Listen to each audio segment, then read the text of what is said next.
शिवना येथे राष्ट्रीय pulse polio लसीकरण मोहिमेला उत्स्फूर्त प्रतिसाद। लहान बालकांना पोलिओ प्रतिबंधक लसीचे डोस, नागरिकांचा उत्स्फूर्त प्रतिसाद।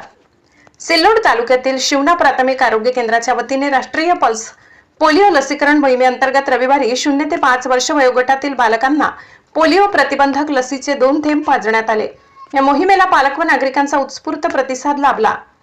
शिवना येथील जिल्हा विविध पोलिओ लसीकरण केंद्रावर सकाळपासूनच पालकांनी आपल्या चिमुकल्यांना घेऊन उपस्थिती लावली। प्रशिक्षित आरोग्य कर्मचारी, आशा स्वयंसेविका आणि अंगणवाडी सेविकांनी बालकांना पोलिओ लसीचे डोस देत पालकांना लसीकरणाचे महत्त्वही समजावून सांगितले।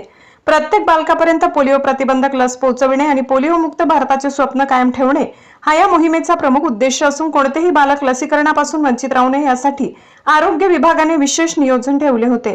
यावेळी जिल्हा परिषद सदस्य निकिताताई काळे, राजूबाबा, पंचायत समिती सदस्य सलीम शेख, सरपंच डॉक्टर सलमान, मुरलीधर काळे, शामराव होळकर, अयूब लाला, प्राथमिक आरोग्य केंद्राचे वैद्यकीय अधिकारी आकाश दौड, अधिकारी शिवाजी सपकाळ, आरोग्य सेविका एस.के. दौड, प्रीतम घाटगे, गट प्रवर्तक वर्षा वाघ, योगिता सुरडकर, आशा सेविका व इतर गावकरी, आरोग्य कर्मचारी, आशा स्वयंसेविका, अंगणवाडी सेविका, ग्रामपंचायत पदाधिकारी आणि नागरिक मोठ्या संख्येने उपस्थित होते। मोहिमेच्या यशस्वी अंमलबजावणीसाठी सर्व संबंधितांनी परिश्रम घेतले असून पालकांनीही उत्स्फूर्त सहकार्य केल्याने लसीकरण मोहीम यशस्वीरित्या पार पडली।